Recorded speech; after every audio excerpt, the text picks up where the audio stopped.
Environment is the plant or what you want to control, basically. So this environment returns the state. The state is usually something read by the sensors of the robot or the system. So it's the current state of the thing that you're trying to control. So the agent, which is likely the actuator, will choose an action, and this action will affect the environment. And then this environment will return the state, the current state, and it will also return the reward. So the reward is something that we set, that the engineer sets for a certain environment, depending on the objective that you want to achieve. So let's say you want to control something to stay upright, then you will give more rewards if the system stays upright. And then if it begins to fall, for example, then you will give less rewards. So this agent is comprised of two main components, the policy and the learning algorithm. So the previous one, the markov decision process, is a general framework not only used for reinforcement learning, but also used for other algorithms. But in order to make it more specific for reinforcement learning, we have to include the policy and the learning algorithm inside the agent. So this is a more detailed view of the Markov decision process specifically for reinforcement learning. So the policy is what chooses the action, and the learning algorithm is in charge of updating this policy, so it always tries to choose the best action depending on the reward. So what happens is the policy chooses an action, and then this action affects the environment. And then the environment returns the reward and the state. The reward is used by the learning algorithm to update the policy, and then the state is also fed to the policy in order to use it to choose the next action. So this is the overall the view of reinforcement learning in a nutshell. And in order to code this into code, it has to be divided into episodes. So an episode is basically a complete cycle for the environment, starting at the reset position and then ends with the termination position. And this episode length can vary depending on the sampling rate and the termination condition itself. Some environments may have multiple steps, might have thousands of steps in one episode. Other environments may have maybe 10 steps in one episode. This might be a bit too abstract for now, but I hope the next slide, the example, simplifies or helps you understand more. So this is the example, the cart pole control. So this is a cart pole system where the cart at the bottom can move to the left and to the right, and then the pole can also move to the left and to the right, or fall to the left and to the right. The goal is to keep this pole in the upright position by moving the cart to the left and to the right in order to balance the pole. So for this example, the state would be the angle of the pole, which is the angle of this, relative to the cart or relative to the y-axis of the cart, and then also the cart position on this horizontal plane. So an example state would be, for example, 21.2 degrees for the pole and maybe 0.23 meters for the cart. And then the actions that this cart can do is either move to the right or to the left by, let's say, 5 centimeters, negative 5 centimeters or positive 5 centimeters. The reward function that we might write for this system might be, for example, 45 minus the absolute angle difference from the upright position. So let's say the pole is in the upright position, so it will receive 45 minus 0, which is, there's no difference to the upright position. So it will receive the full 45 reward. But then if the pole starts to fall down, the difference to the upright position will be larger, and then 45 minus, let's say, 15 will result in 30. So the reward will be less, depending on the position of the pole. The optimum position, which is the upright position, will yield the highest reward, and then all other positions will yield less rewards. The termination condition for the episodes for this environment is the pole falls more than 15 degrees, for example. If the pole falls more than 15 degrees, the episode ends, the environment resets to the upright position, and then starts to try to balance again until the pole falls below 15 degrees, and then resets, and so on and so on. So every time this cart moves to the left or to the right is one step. One step involves one action, and then getting back the state and the reward, and then updating the queue function, which we will explain in the next slide. But all of this happens during one step. For this environment, there are thousands of steps in one episode because the sampling rate is very high. In order to control something like the ball, you have to move the cart below at maybe 10 hertz or more. So it's sampling at maybe 0.1 seconds or even less. So this means that we have thousands of steps every episode, and every step the model is choosing an action and then trying to update the model itself. So any questions so far regarding just the basic concept of reinforcement learning for the episodes and steps, or the overall system of policy, learning algorithm, environment, actions, states, rewards, and so on? Does anyone have any question?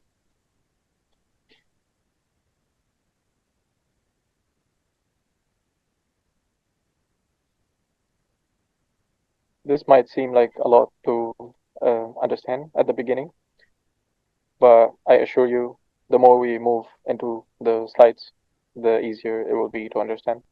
We have more examples later, and then also pseudocode for the entire process for people like me who prefer to read the code rather than someone yapping.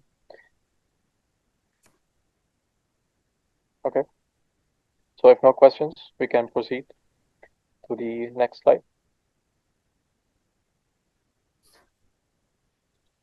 Okay. So this is the history of the learning algorithms. It all started in 1986 with the first ever reinforcement learning algorithm called Q-learning. So this was the most basic form of reinforcement learning, and it did not use any neural network. Both of these, the SARSA also, state action reward, state action, SARSA is short for all this, which also was released in 1992, still didn't have any neural network component in the reinforcement learning, and I will explain later how they achieved reinforcement learning without using any model. And then in 2013, a breakthrough happened in reinforcement learning, and they started using neural networks for reinforcement learning. The first one was DQN, or Deep Q Network. Of course, they had to add deep for deep learning and so on to the name. And Q network, Q is also a reference to Q learning, the first one, and network because we're using a neural network.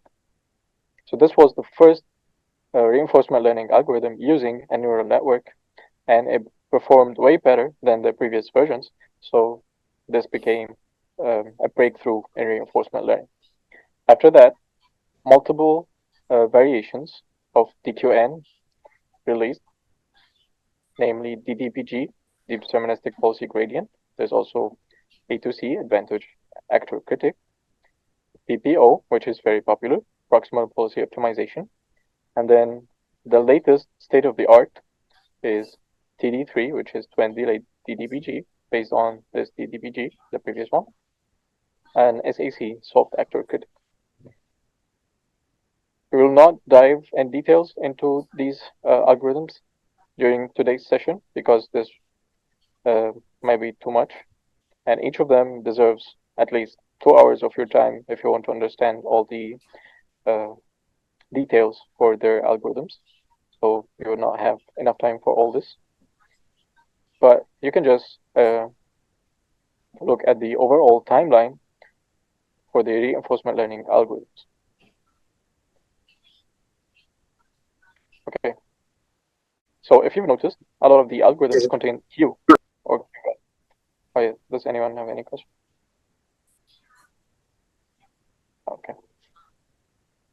So Q value is the value for a certain state and action pair. So for each state, an action was taken, and then using the Q value function, we calculated the value of the state and action pair. So when it was this state and we did this action, we resulted in a higher reward, for example. So this deserves a higher value. We will use this value to choose the action that we will take later. So this is the mechanism for choosing the actions. It's based on this Q value. So each action will have a Q value depending on the state. And then based on this Q value, we will choose the action with the highest Q value for the next state and so on.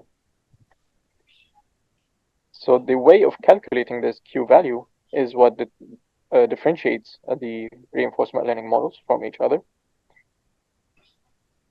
And as you can see here, the old ones, Q learning, used a table, not a neural network for this. So it would store the state and the action, the pair of state and action, and then over the other side of the table is stored the value of this pair of state and action. So they would start with a table full of values of 0 for all the states and the actions possible, and then gradually this table will be filled by the correct values or updated by the correct values for each state and action.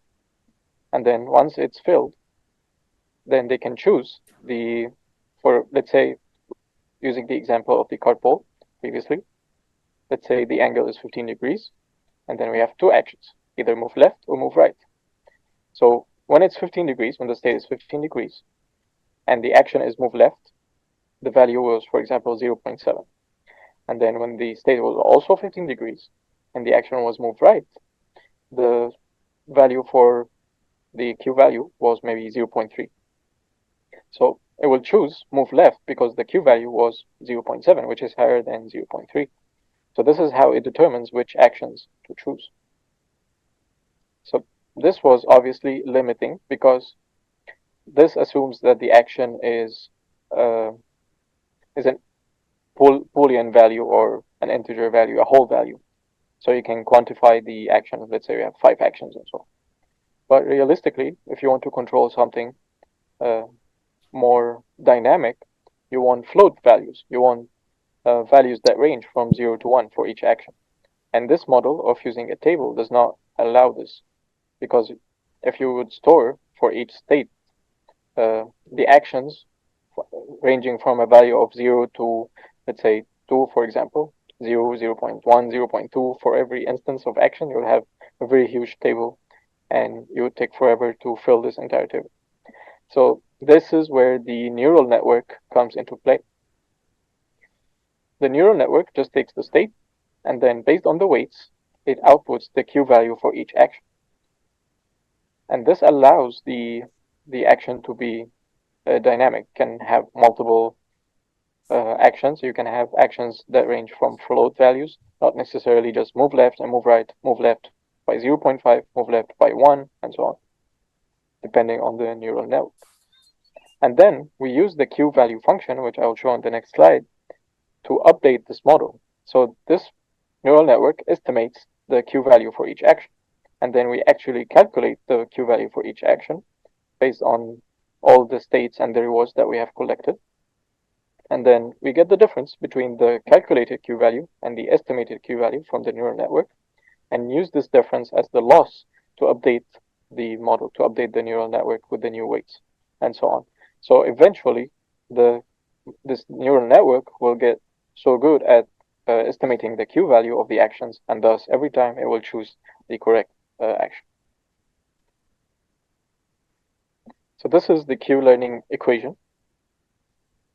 This equation is based on an existing Q value. So let me explain. This is the new Q value for a certain state and action. S is the state, A is the action. And then this depends on the current Q value for the state and the action. And then in addition to, this is alpha, and this is the learning rate. So this basically chooses or decides how much we want to change the previous Q value. So if this is like 0.001, it's usually a value between 0 and 1. So if this is 0.001, all the values that are in here do not really matter. We will basically depend on the previous Q value. But if the value of alpha is nearer to 1, then we consider this heavily compared to the previous value of the previous Q value. Okay. So this alpha is the learning rate, and usually it starts at somewhere very near to the 1 to 1, 0.9 something, and then over the episodes it decreases, and so on. So, okay, what the alpha is controlling is the reward. This is the reward for the current state and action. And then in addition to epsilon also determines the importance of the future Q value in compared to the current, or the next estimated reward to the current reward. Same is also a value between 0 and 1. If it's nearer to the 0, then we do not care about the future reward, we only care about the reward during this state, or the current state. If this value is closer to 1, then we consider more the reward in the next state. So this is the maximum Q value for the next state. The dash, the Q dash, and the S dash and A dash refers to the next state, the state in the next time step.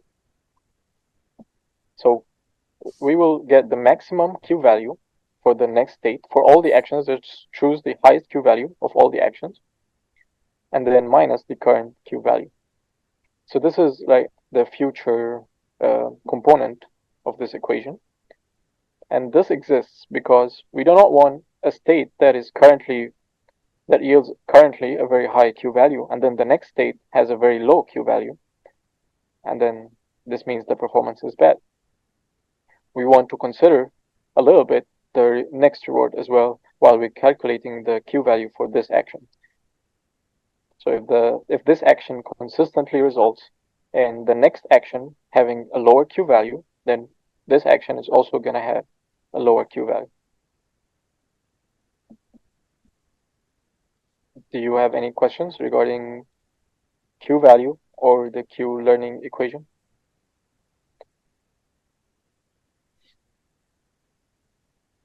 So this is used for both the table form of Q learning. It's used directly here to update the Q values. And for the deep Q learning, or the ones using neural networks, the equation will be used to compare with the outputs of the neural network and then update the weights for the neural network. Okay. If there's no questions, then Question. Oh yeah, okay. So how do we determine a future state? If a future state means that something is going to happen in the future. So how are we able to predict it within the context of a current state? Yeah, nice. Very good question. This equation usually occurs after the next state is already known. So what usually happens is you have the state, and then you take an action, and then you get the reward and the next state. Okay. Or the updated state, and then only you use the Q learning equation. Okay. So it means that the states are stored. Yes, you store at least the previous state so that you can. Okay. Okay. Any other question?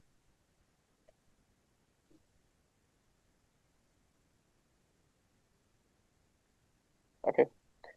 If no question, then we move on to the pseudocode for the most basic reinforcement learning you can find. So at the beginning, the first thing you want to do is to initialize the Q table or the model weights if you're using the neural network version. And then for the number of learning episodes, so this is a for loop encompassing all of this.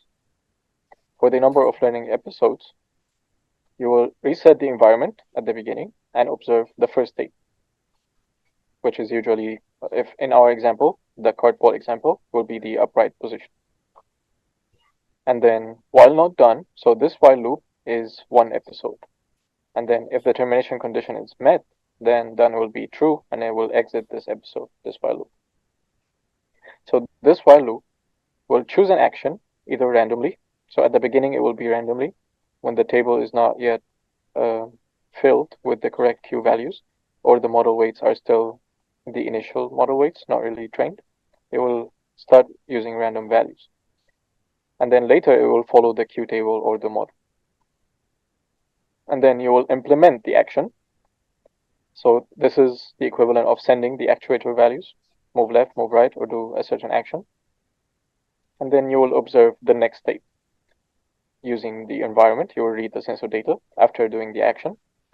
And usually, you will have a certain sampling rate. You will either sleep for some time, or this entire thing will happen in an interrupt if you're using a microcontroller, and so on.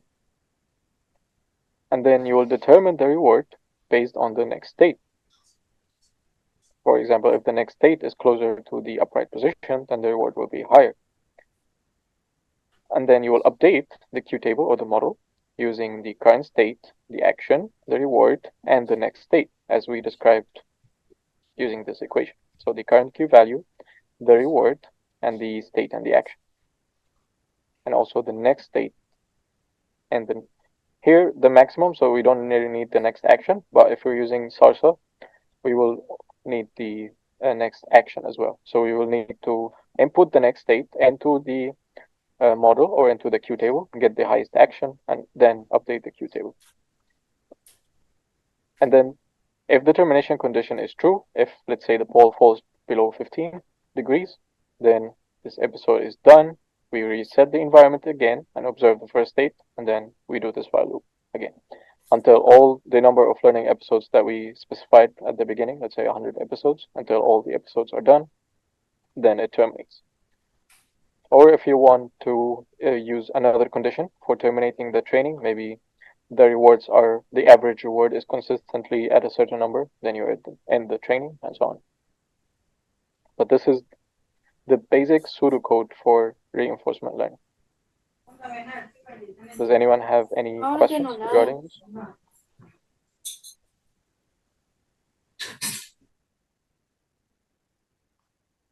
Does anyone have any questions?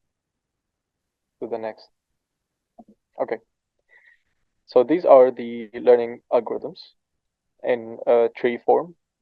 So we have the table-based, which are the older ones, Q-learning, and SARSA. And then you will notice something called off-policy and on-policy, which I will explain in the next slide. But just know that there are two types of learning algorithms, off-policy and on-policy. And then you have the learning algorithms that use a deep neural network. And then they're also divided to off-policy and on-policy. And then these are the same learning algorithms that I described earlier during the timeline, just divided by whether they are off-policy or on-policy. So let's understand what is off-policy and on-policy. So an off-policy algorithm usually does not depend on the current policy. So the policy is the thing that determines the action, right? Is the thing that chooses the action. And an off-policy algorithm does not need the state or the action that is chosen to be on policy in order to update. So an example is Q learning, which is an off-policy learner, as opposed to SARSA, an on-policy learner. So an on-policy learner needs to use the policy in order to update the Q value in order to learn. So the main difference you see in these two equations is one is max, one is taking the maximum of the next Q values for the next state. So it doesn't care about the action. It doesn't actually send the state to the policy and then wait for the decision for the action that it chooses. It just gets the maximum of all the actions in the next state. While SARSA does not take the maximum, but actually gets the Q value for the next state. Means that when it gets the next state, it inputs this next state to the policy, to the decision maker, and then gets the action, the next supposed action, and then uses this to learn. So this is the main difference between off-policy and on-policy learning algorithms. And this means that the on-policy and off-policy learning algorithms have various advantages and disadvantages.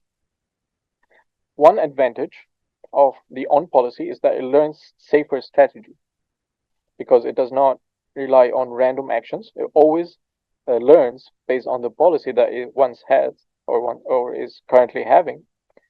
So it always learns a safer strategy. And it often converges faster compared to off-policy, but this conversion might not actually be the optimum value, might not be the optimal policy, because it usually gets trapped in local minima, because it depends on the policy to decide the action. It doesn't take any other random actions to diversify the training process. So it usually gets stuck in a local minima, but it converges faster. So usually does not have the optimal performance. But it has better online performance. Online means that you can train while the system is actually running. It has better performance when it comes to online systems. And yeah, the data that must be collected must be following the current policy. This is the main disadvantage of on policy. When it comes to off policy, you can collect data wherever you like. You can use simulation, you can use anything. Both, of course, you can use simulation. But during the simulation, the on policy has to actually use the policy in order to get the next state and reward and so on. While off policy can use random actions at the beginning, can use random actions in between while learning, and still learn the correct policy. And this usually due to the increased randomization, the increased search, it will likely find the optimal policy, and it's less likely to get stuck in a local minimum compared to the on policy.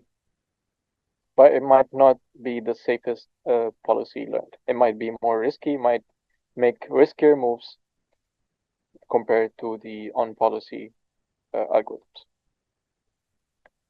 So does anyone have any questions regarding off policy and on policy? Is it clear the difference between them? Hello. Yeah, hello. Just for confirmation, so on policy and off policy is what we know as online learning and offline learning, right? Yes, but they can both be used online and offline in Yes. the online system. Yeah. So when we say online, it doesn't necessarily mean that you have to be directly connected to the source where the actions are taking place. Is that what you mean? Yes. Yeah. Oh, What I mean by online and offline is the system does not have to be running yes. while You training. can Yeah. get the data from somewhere else and Yes. then put it into it. That would be an off policy, right? Yes, that would be off policy. Uh-huh. But then in an on policy, then you have to interact with the system as it's consistently changing. Yes, correct. So maybe the question is, that basically means that within the on policy systems, we cannot have that much randomization. Yeah, correct. It usually Mm, has very linear okay. training graphs compared to Mhm. off policy. It's more randomized. The training is usually more inconsistent at the beginning until it reaches the optimum policy.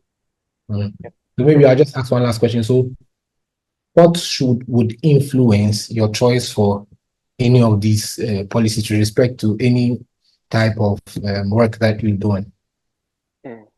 Usually you choose the algorithms. Usually you don't really focus on off policy or on Okay. policy. You Okay. usually choose based on the characteristics of each of these learning models. Mhm.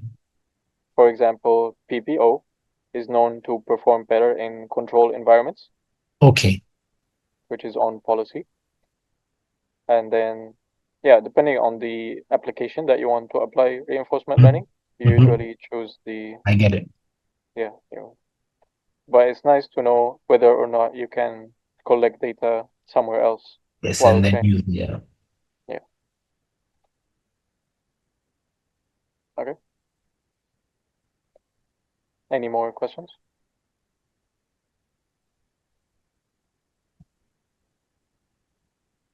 Okay. If no questions, then the next topic is the actor-critic framework. So previously we described DQN, which is the most basic form of neural network reinforcement learning. But now we move on to a more advanced form, which uses an actor and a critic, two separate neural networks. So the actor neural network receives the state and then decides the action. That's all it has to do. So this is just one part of the policy. The critic, on the other hand, is also another neural network, but is in charge of deciding the Q value, the value only. So previously, if you see the small, One. this deep Q learning, so this is only one neural network that receives the state and then outputs the Q value for all the different actions. So this means that the Q value and the action is related, is they are both in the same neural network. But in this actor and critic framework, you have one neural network that is only in charge of outputting the action, gets the state, outputs the action. And then this critic framework, which gets the state and the reward, and then outputs the value, the Q value. And then this Q value is compared to the Q value calculated from the equation. And then the error is passed on to both networks, to the actor and the critic networks.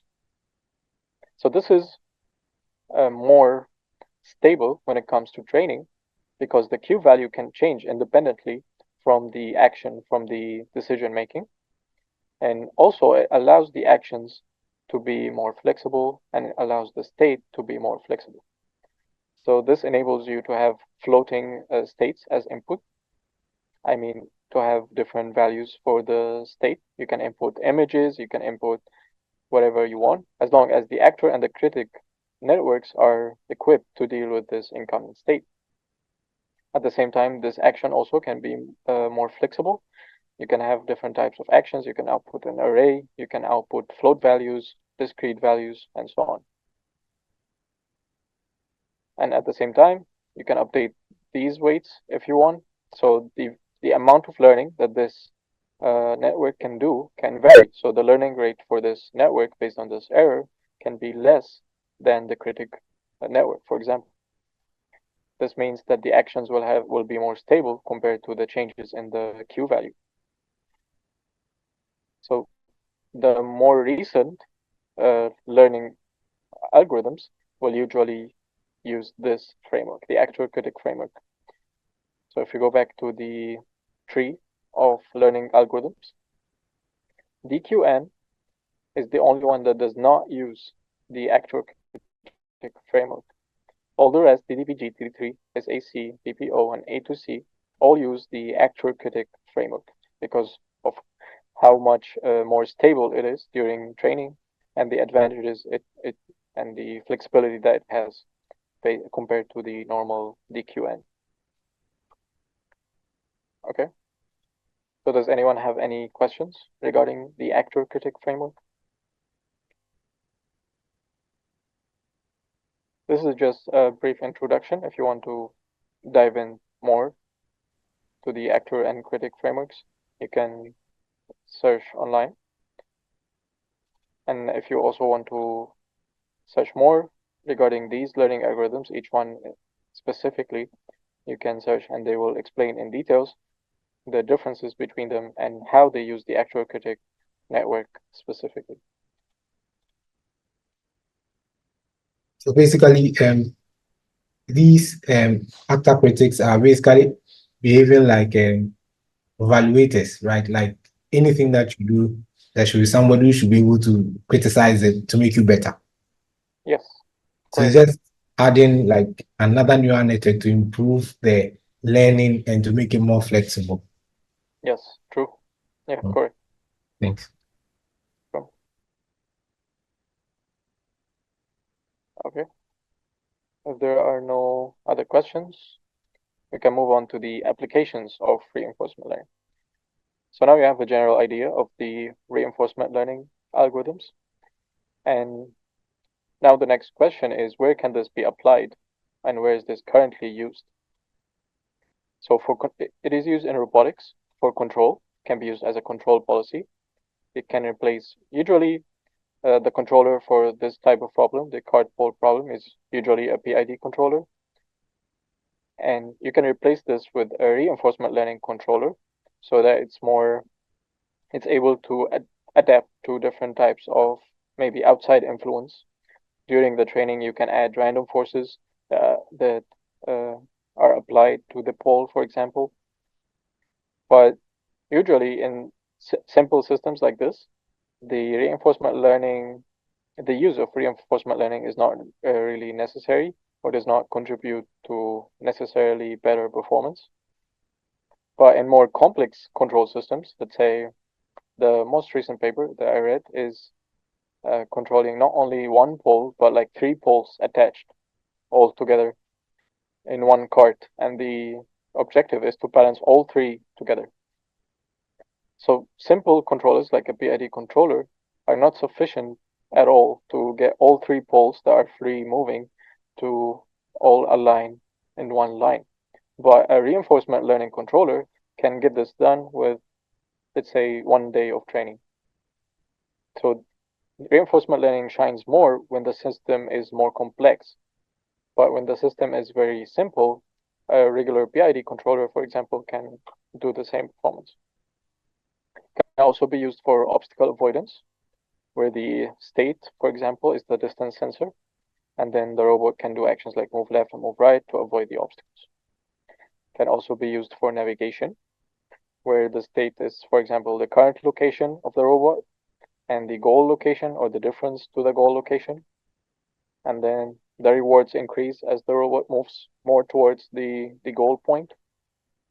And then the action is also like move forward or turn to the left, turn to the right, and so on. It has been used for autonomous car driving, for detecting lanes, adjusting speeds and turn, and so on. It also was used for drone swarm management to avoid collisions while manipulating multiple drones. So similar to the obstacle avoidance, it will also take the state, take the position for each drone maybe, and the distance reading from each drone, and then decide the action to send to each drone.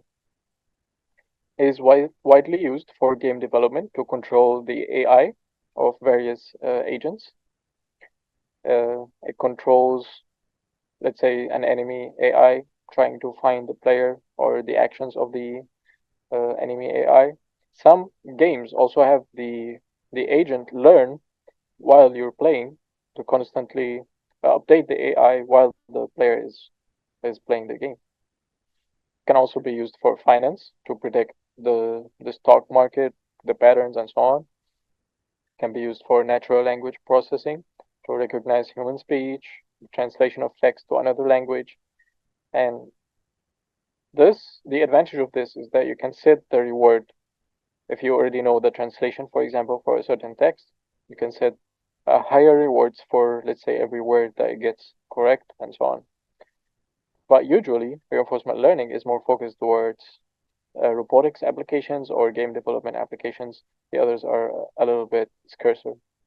The other applications are usually more limited. But it can be used for anything that you can imagine that can be modeled into a Markov decision process, can be modeled into an agent and an environment that can interact. So this is a video that I wanted to show a real life example of using reinforcement learning. So they're currently using it with Spot from Boston Dynamics. And they're using it for a lot of quadruped robots for learning how to walk and for also learning how to recover from a fall. Usually they do a simulation, they get the model ready, and then they apply it on the actual robot. So I let the speaker from this video speak a little bit about reinforcement learning and the way that they apply it on Spot. Every single Here. tackle. Reinforcement learning is a subfield of machine learning At the heart of reinforcement learning is data. It's generating data that basically explains how the model interacts with the environment, and then using that data to train an agent. In reinforcement learning, our model is an agent, and it's going to learn through its experiences in whatever environment we put it in. Reinforcement learning for robotics that's largely in simulation. So an agent experiences things a robot would in simulation, and the reinforcement learning algorithm is going to do two things. One, it's going to explore a range of possible solutions that the robot could have in that environment, and it's also going to try to find the optimal solution. What is the best way that robot should interact with the environment? One of the main things we're trying to do now is we're trying to find this balance of when can we use model predictive control when we have models that we think work well for the problem we have, and then when can we use reinforcement learning when the models may be perhaps too hard to run hundreds of times a second or just very difficult to actually write. So we're trying to find this hybrid approach where we have a system that we've written the models for, and then we have a system we've generated the data that describes. And we're trying to train systems that will then perform an optimal action based on that data and interplay with our models. And we think that that is going to give us the best performance for spot locomotion right now. Yeah, so this is one example of using reinforcement learning to improve the performance of the robot. In this example, they want to prevent the robot from slipping or from falling on different terrains. But you can use it for any other application in robotics. So yeah, so the next section that we're going to to experience is the hands-on session.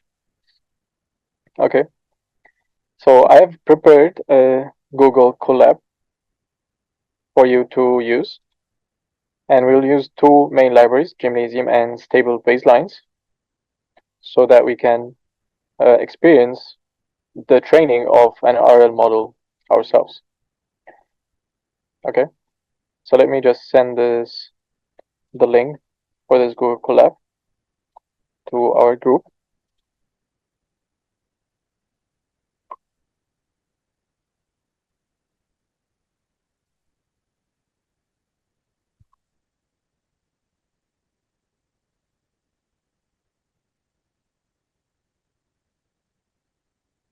Okay, so you can click on this link, and it will take you to the Google Colab that I've prepared for this activity. And then you can go to File and save a copy in Drive if you want to edit or if you want to run the code yourself, because the Google Colab that I have shared is just view only. So you cannot edit or you cannot, I don't know if you can run or not, but it's just safer to save as a copy in your own Drive, and then it will automatically open a new window where you can edit as much as you want using your own Drive. So I'll give you maybe 2 minutes for everyone to prepare their Google Colab.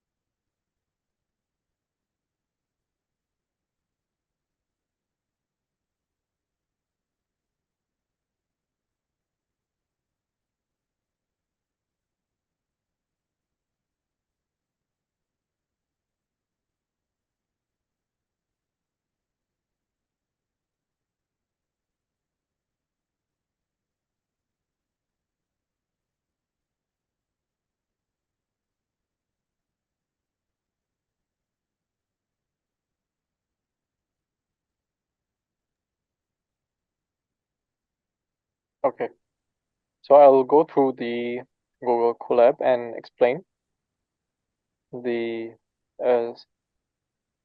different parts, the different sections that we have in the Google Colab, and you can also follow and try to actually run yourself, or to run the sections yourself. So you'll also be using the card poll example. So the first thing was obviously installing the libraries.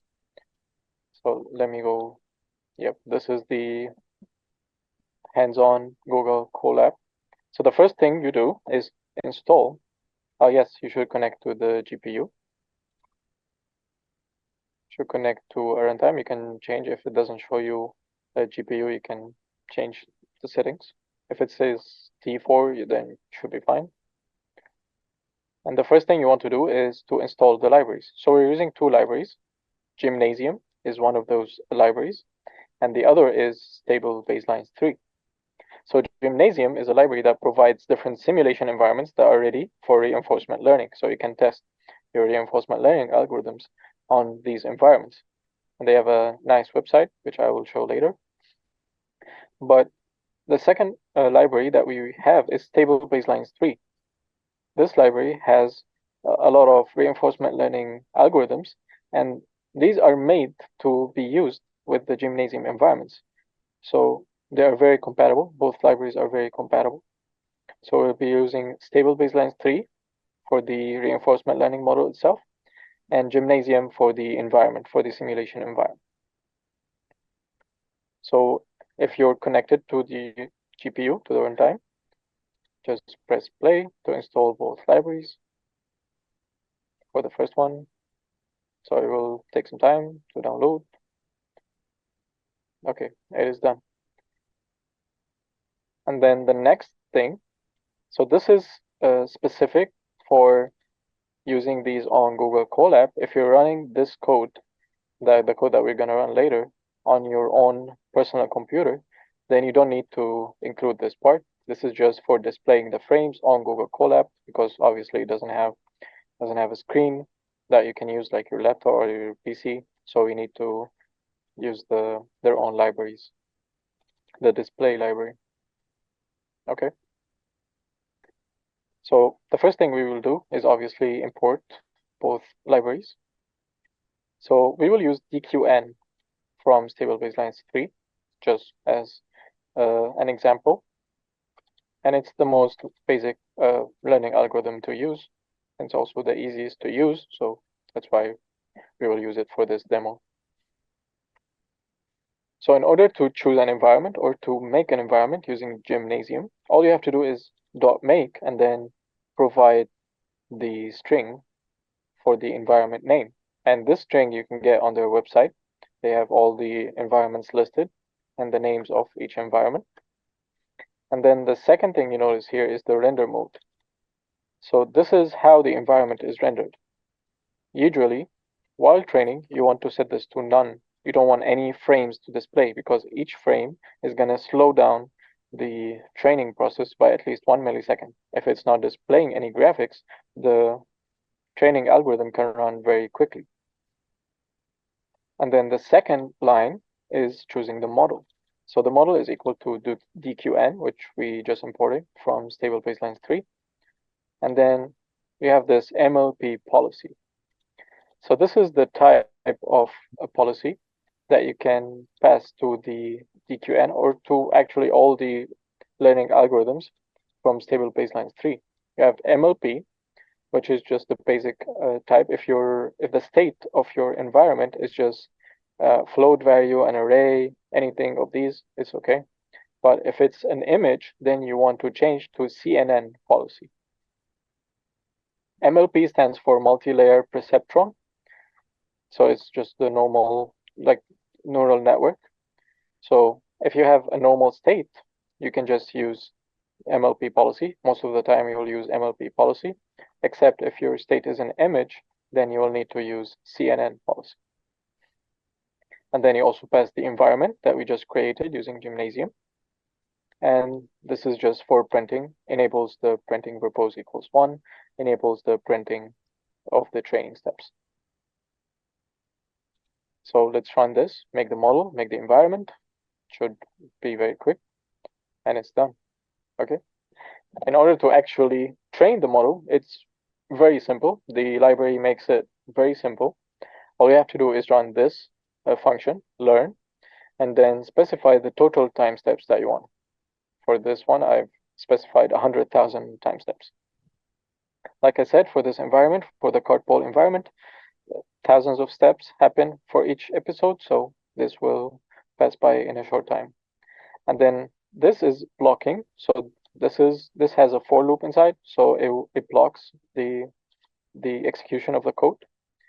After this is done, the model will be saved. So just model.save, and this is the name that you want to save the model. So cart dqn, just the basic name.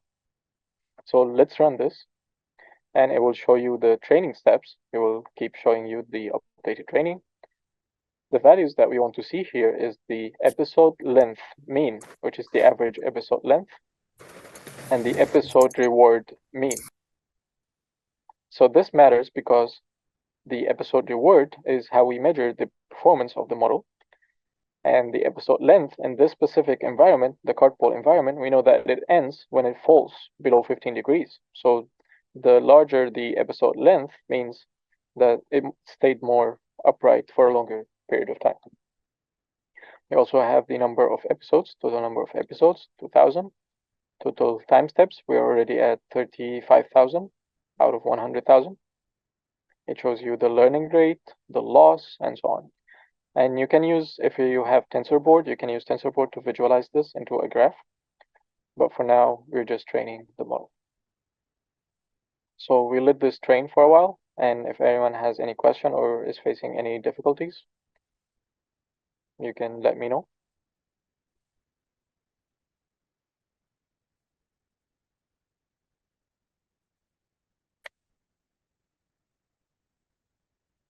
So you can see it already increased to 140. It started at, it was like 10, 11, 14, and now the performance suddenly spiked to 100 something. So it's staying up for 100 time steps before falling down, and so on. You can see at the beginning it was 15, 16, and so on, 19, 23. Then once the model started learning that it has to stay upright, it was like 50, 60, and so on, kept increasing until it reached, the current is 169, 168, 171, and so on. So we're almost done. It's 98,000, 99,000, and then it's done. It has reached. And if we check here in the files, we have card.dqn.zip, which means that the model was saved successfully. Card.dqn. Okay. So the next thing we want to do is to actually use the model that we just trained, right? So in order to do this, we reinitialize the environment, but this time we select the render mode as RGB array. So you have RGB array and you also have human. So human renders it in the full resolution. You have all the pixels and so on. RGB array just renders it as a small image, a small RGB array. And then none does not do any rendering, does not show you the screen while it's training. Usually none is used while training. And then when you want to see the performance of the model, you either use RGB array or human. And then the next thing we have to do is load the model that we just saved, card.dqn. We load it and provide the environment. And we also load it using dqn, which we imported from stable baselines here. So every time we want to initialize the model, we use this dqn class. And then we just load this model. Also, the library makes this very easy. It's been like one command for each, one command for learning, one command for saving, and so on. It's very simple. And later on, if you want to apply this library for other environments, all you have to do is create an environment using the Gymnasium framework, which they have a tutorial on their website on how to create your own custom environment. And then use the same stable baselines environment with their provided learning and so on to train your custom environment. So it's very easy, very simple. So let's load the model, and then let's actually use the model. So again, this line, display, is not necessary if you're running the model locally. This is just to display the frames here in Google Colab, but usually it will automatically pop up on your screen while it's playing. So we can run this. So this is actually using the model. You'll notice it will be a little bit, oh, maybe I deleted something. Let's Control Z. Oh, still.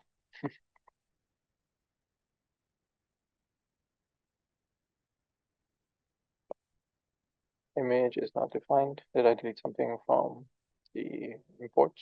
Or maybe this, I didn't run this. Oh, yeah. Okay. So this is the model.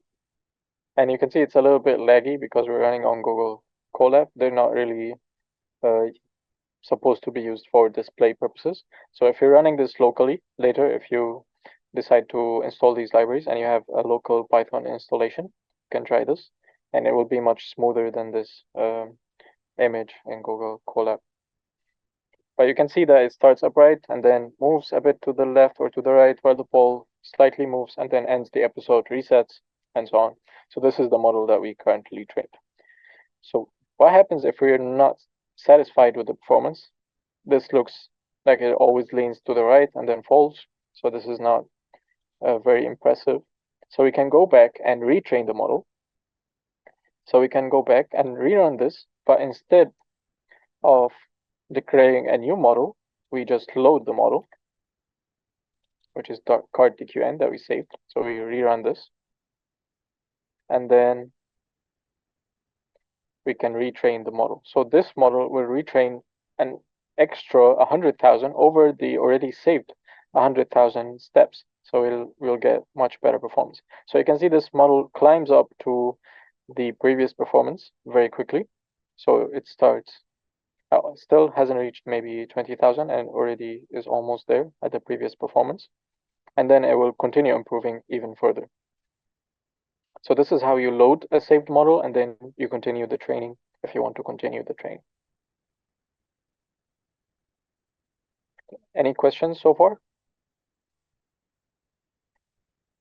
So you can see previously it only reached 170 maybe, and now it's climbing up to 200 and might even increase more as the time steps continue to increase.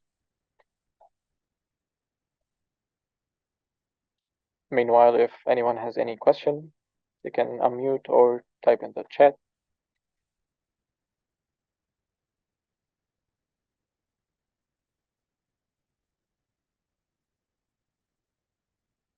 And then we're supposed to notice the difference between this newly trained model, which was trained for 200,000 steps, versus the model that we had which was trained only for 100,000 steps.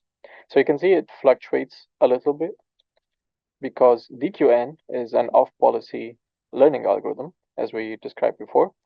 So it fluctuates quite a bit while learning. So you can see it begins to drop. Hopefully it does not remain in the dropping streak when it ends. It seems like it would remain in the dropping streak. So usually you have to train these for way more than 200,000 time steps. For these models that are their environments are very fast, very rapid, you can train them for maybe 1,000,000 time steps or more. For other environments, maybe a robotics environments during simulation, where you don't have this many time steps, you might need to train for less time steps, and then the model will still work okay, work fine.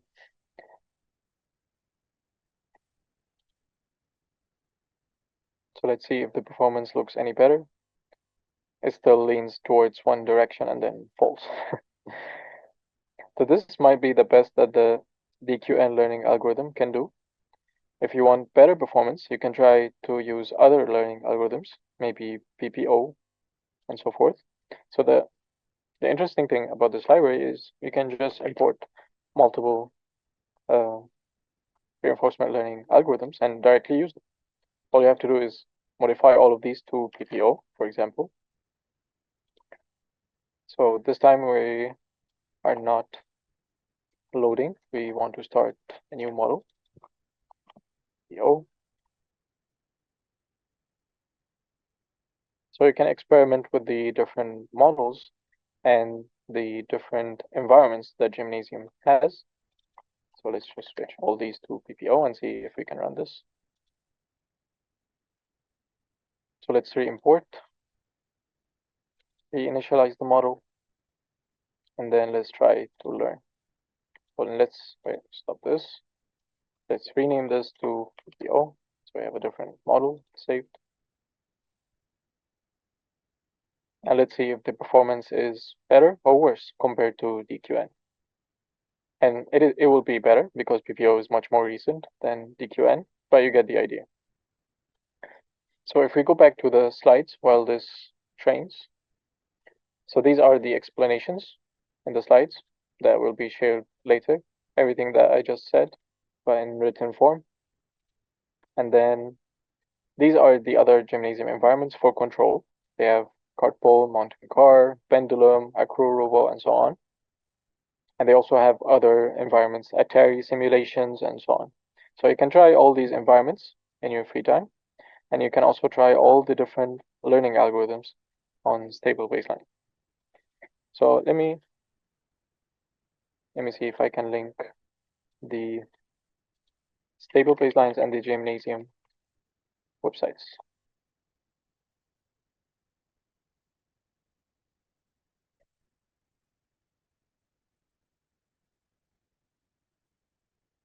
So you can see this is actually much better than DQN. It's already much better during the first training session, which is 260 something, 280 now, 300. So this is much better than DQN. And this is where you have to choose or maybe try different learning algorithms in order to determine which is the best for your specific environment. Usually DQN is never the best. You you always choose the state-of-the-art, the latest algorithms, either PPO, TD3, or SAC. These are the latest learning algorithms. So these are usually the ones that you want to use. So it's already double the previous performance, 400, 423, more than double. So later we will see the difference when we run the model. So this, go.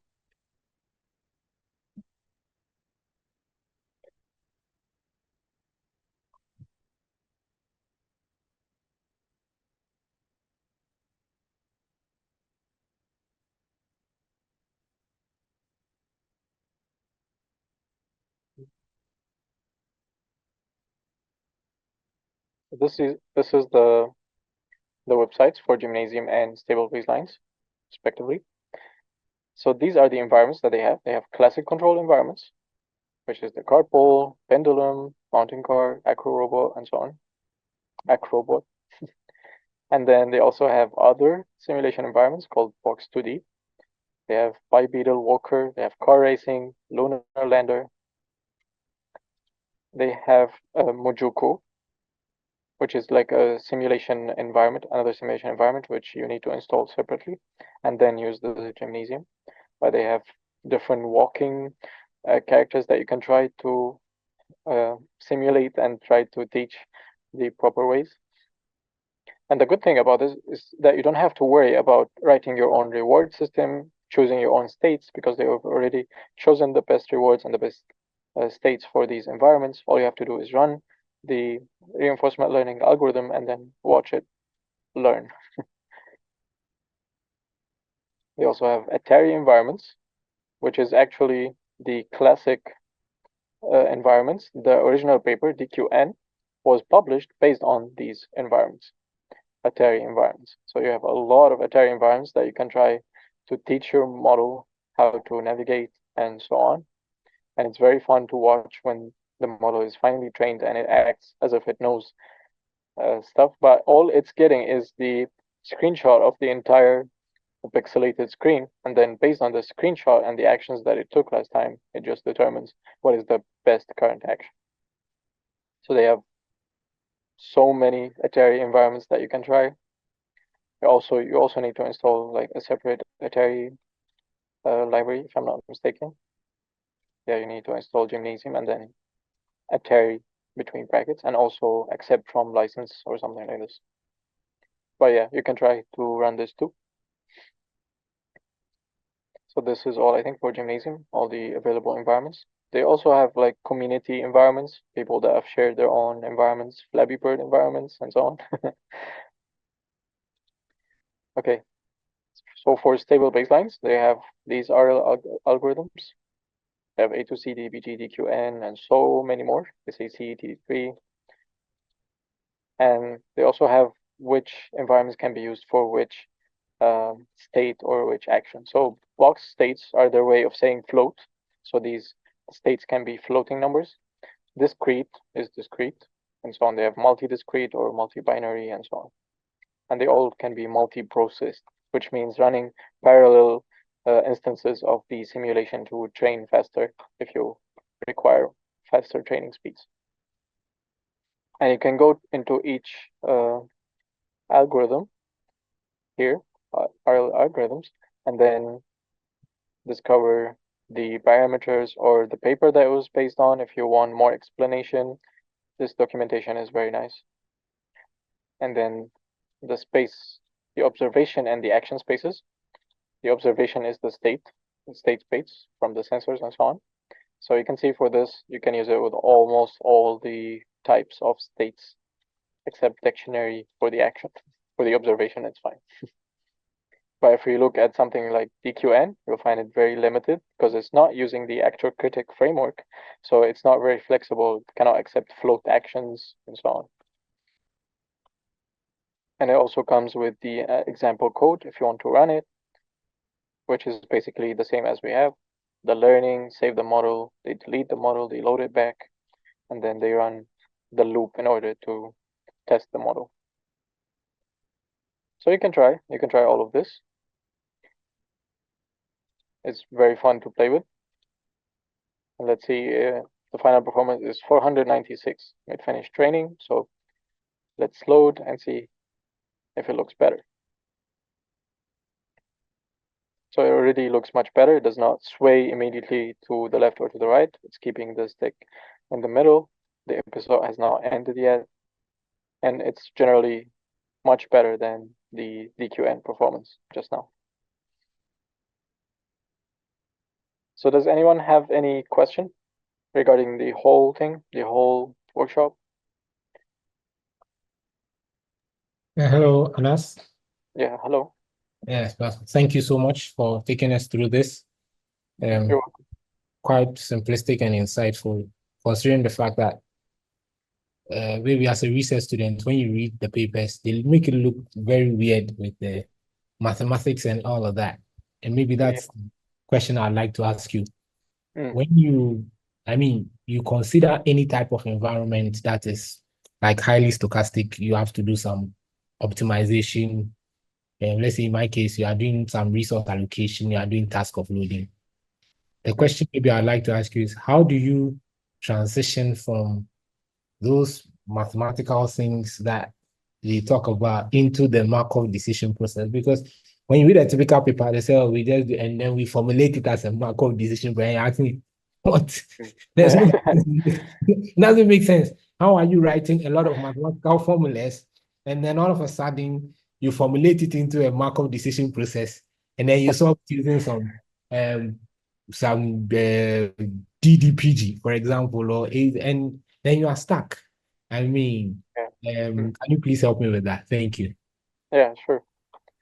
So usually the transition from the equations to the Markov decision process the equations are usually either the reward functions that they have written, which is their own unique reward functions, and then maybe the states and the actions that they want the model to do. So these are the things that they usually can control. So what I like to do is if they provided the code, of course I will go to the code first. Yes.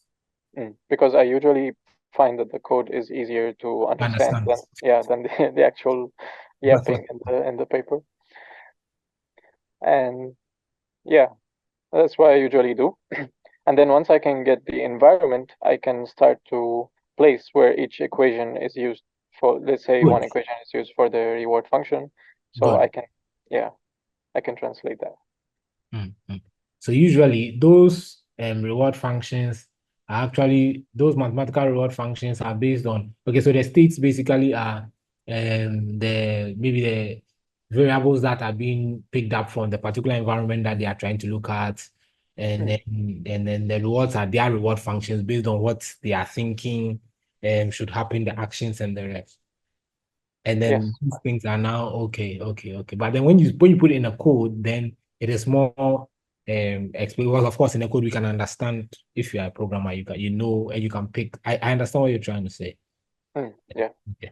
So rather than what you're doing is inductive, rather than starting proactively. So you deduce from what has already been done, because it's more difficult going from the mathematics into the code than from going from code into mathematics.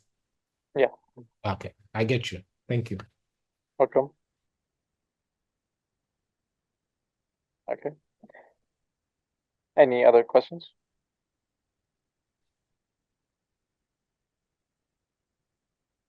So I would say after you've experimented with the gymnasium environments and you've tried multiple reinforcement learning algorithms from stable baselines, the next step would be to write your own custom environment Good. for whatever application that you want, just to test. And they have a tutorial here for making your own custom environment. You can follow this tutorial, and the basics is you usually have 4 functions: the initialize function, and then the step function. Okay, these are get observation and so on, get info is just helper functions. But usually you want the reset function, which is the function that resets the environment, returns everything to the initial position. And then usually it returns the first observation. And then this info you can just leave empty. And then the most important is the step function, which happens every step, where you are given an action that was decided by the reinforcement learning model, and then you just basically apply this action, and then you send back the new observation and the reward. So these are the most important functions when you're writing your own custom environment: the reset and the step. And then rendering depends on how you render. If you're using a simulation software like Gazebo or something, then it will do the rendering. You don't have to do this rendering yourself. And if you're using something like Pygame, they usually use Pygame for this, then in the rendering you can like render the new, update the new display for the environment. The close is just also a utility function. You don't really have to include it. And then after you write the function with these, just step, reset, and the initialization, then all you have to do is register this environment with Gymnasium, which is here. From Gymnasium environments registration, import register, and then you give the entry point to your environment, which is the class that you have created, which by the way extends from their own class. So you use their own class as the parent class, gymnasium.environment, and you use it to build your own class with these 3 functions or 4 functions. And then you can use it once it's registered. You can directly use it the same way that we use here. You can just make gymnasium.make and then type in the name that you registered your environment as. So the ID, for example, is this gem examples grid world v0. So you can replace this with the other name that you registered. And then you can use it the same way with PPO, DQN, everything. You don't have to write the algorithms from start. Unless your contribution or your work depends on modifying the learning algorithm itself, then you might want to get the source code for this learning algorithm and then modify it and use it. But usually, even the modified reinforcement learning algorithms will still follow the Gymnasium framework when they come, because this is the standard. So whatever environment you make, if it follows the Gymnasium standards, then you can use it in practically all the reinforcement learning algorithms. So this might be a good exercise for you to do later. So, I mean, are you basically saying that once we are able to determine a particular type of environment, we can use these to create our own custom reinforcement learning model. Yes, correct. So if, let's say, I'm doing for example, I'm working in, let's say, vehicular ad hoc networks. Okay. Right, and I'm able to determine an environment that consists of vehicles that are moving and their connectivity to some telecommunication infrastructure.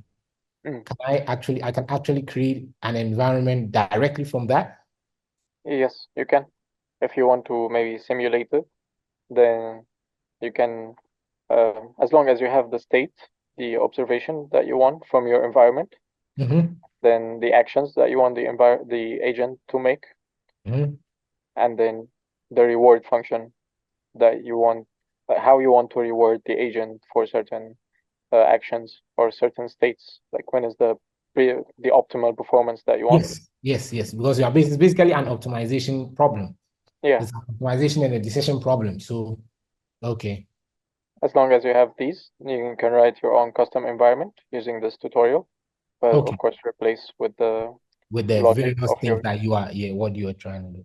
So it's yeah, basically, the key is just to be able to set up your environment properly, to set up your simulation properly, to give the required, those 4 things. yes, correct. Okay. Thank you so much. Welcome. Okay, any more questions? I've reached the end already. I don't have any more content. I think we finished way earlier than the required time or the expected time, which is nice, I think. I don't think anyone wants to stay 3 hours. So if anyone has any more questions regarding this workshop, they can send me a question, DM me. I'm in the WhatsApp group. Or you can also ask directly on the WhatsApp group if you want that.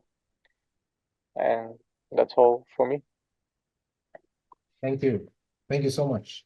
Welcome. Okay, thank you, engineers. And thank you, Kobe, for the amazing questions.